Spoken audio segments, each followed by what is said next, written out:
तो आज मैं आपको एक अनोखी रहस्यमय कहानी सुनाऊंगा। अगर आप चैनल पर नए हैं तो अभी सब्सक्राइब कर ले तथा कहानी पूरा देखें। अंत में एक अनोखा रहस्य छुपा है। धन्यवाद। तो सुनिए। प्राचीन काल में हिमालय की तलहटी में रुद्रप्रयाग के पास एक अत्यंत निर्धन मूर्तिकार रहता था, जिसका नाम ईशान था। ईशान पत्थरों को नहीं तराशता था, बल्कि वह गिरते हुए पेड़ों की सूखी लकड़ियों और मिट्टी से महादेव की छोटी छोटी आकृतियां बनाता था। ईशान का नियम था कि वह कभी जीवित पेड़ की टहनी नहीं तोड़ता था। वह कहता था, हर पत्ते में शिव का वास है। मैं अपने प्रभु का घर उजाड़कर उनकी मूर्ति कैसे बना सकता हूँ। उद्धरण चिन्ह। उन्हीं दिनों उस राज्य के धनी व्यापारी धनंजय ने एक भव्य शिव मंदिर बनाने का निर्णय लिया। वह चाहता था कि मंदिर का शिखर इतना ऊंचा हो कि बादलों को छुए। उसने हजारों पेड़ों को काटने का आदेश दे दिया ताकि मंदिर के लिए रास्ता और लकड़ियां मिल सकें। गांव वालों ने विरोध किया, क्योंकि उन पेड़ों पर अनगिनत पक्षियों के घर थे। लेकिन धनंजय ने कहा, ईश्वर के मंदिर के लिए अगर कुछ पेड़ कटते हैं तो इसमें कोई पाप नहीं है। शिव बड़े हैं या ये पक्षी। एक दोपहर जब लकड़हारे एक विशाल पुराने बरगद के पेड़ को काटने वाले थे, ईशान उस पेड़ के सामने जाकर खड़ा हो गया। उस पेड़ की एक खोखली टहनी में एक नीलकंठ पक्षी ने अपना घोंसला बनाया था, जिसमें उसके नन्हे बच्चे थे। धनंजय ने उपहास करते हुए कहा, ईशान हट जाओ, मुझे यहाँ महादेव का सोने का मंदिर बनाना है। तुम एक मामूली पक्षी के लिए महादेव के कार्य में बाधा डाल रहे हो। उद्धरण चिन्ह। ईशान ने बड़ी विनम्रता से अपनी हथेली पर रखी मिट्टी की एक छोटी सी आकृति दिखाए और कहा, सेठ जी, महादेव सोने के शिखर में मिलने से पहले इस नीलकंठ के कंठ में बैठे हैं। जो सृजन को नष्ट करता है वह सृष्टा को कभी प्रसन्न नहीं कर सकता। धनंजय ने क्रोध में आकर लकड़हारे को कुल्हाड़ी चलाने का आदेश दिया। जैसे ही कुल्हाड़ी पेड़ के तने से टकराए, पेड़ से लकड़ी के बुरादे के बजाय भस्म राख निकलने लगी। अचानक आकाश काला पड़ गया और बिजली कड़की। वहां मौजूद सभी लोगों ने देखा कि उस बरगद के पेड़ की जटाएं धीरे धीरे एक विशाल रूप लेने लगी। वे जटाएं साक्षात महादेव की जटाओं जैसी दिखने लगी। पेड़ के उस खोखले भाग से, जहां पक्षी का घोंसला था, एक दिव्य प्रकाश पुंज निकला। साक्षात महादेव प्रकट हुए। उनके गले में नागराज थे, पर उनके कंधे पर वही छोटा सा नीलकंठ पक्षी बैठा था। महादेव की गूंजती हुई वाणी सुनाई दी, ग्रेटर देन धनंजय, तुमने मेरे लिए मंदिर बनाने के नाम पर मेरे ही परिवार प्रकृति को नष्ट करने का दुस्साहस किया। याद रखो, मैं केवल कैलाश पर नहीं रहता, मैं उस हर घोंसले में हूँ जिसे तुम उजाड़ते हो। ईशान की मिट्टी की वह छोटी सी मूर्त जो उसने गिरे हुए पत्तों से बनाई है, तुम्हारे स्वर्ण मंदिर से करोड़ों गुना अधिक पवित्र है। Greater than.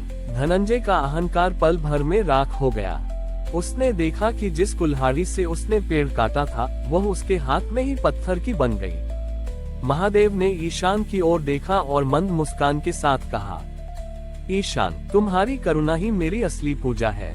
जहाँ जीवन की रक्षा होती है, वहाँ मुझे बुलाने की आवश्यकता नहीं पड़ती।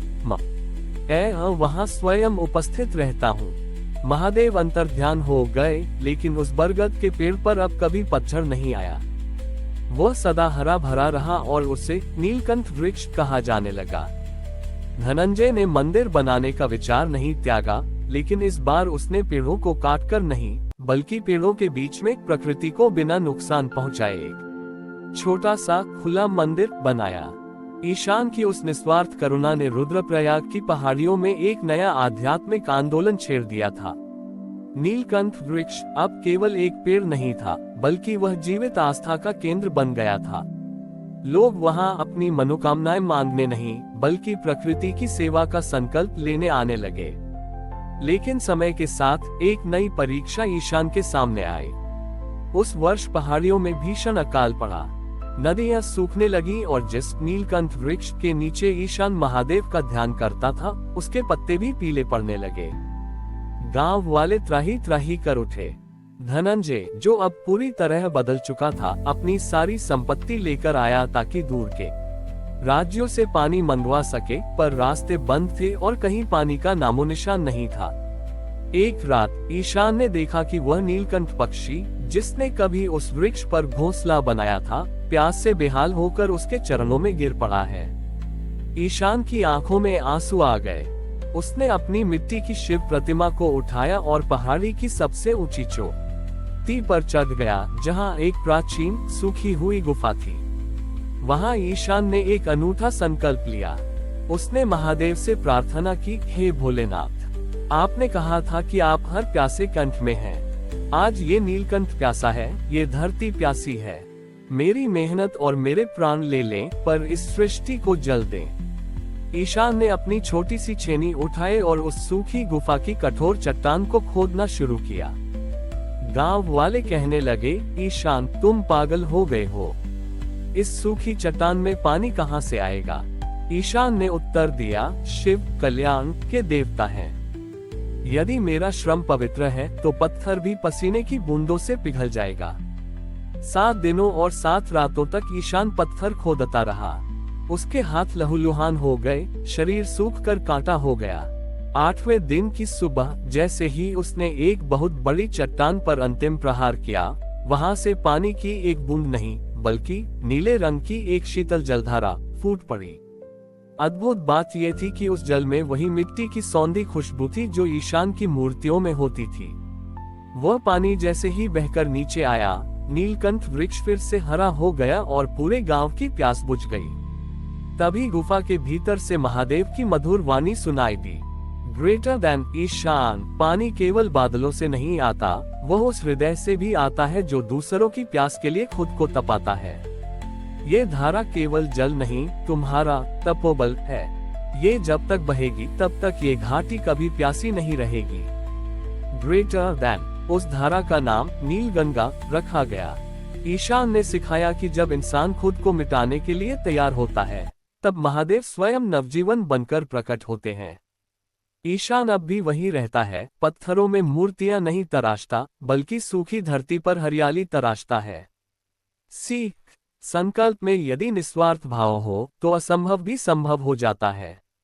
ईश्वर हमारे कर्मों के माध्यम से ही चमत्कार करते हैं।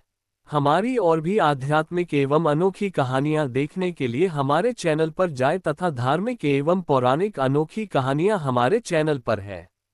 कृपया जाके देखें तथा हमारे चैनल को सब्सक्राइब करके रखें और वीडियो लाइक जरूर करें। धन्यवाद।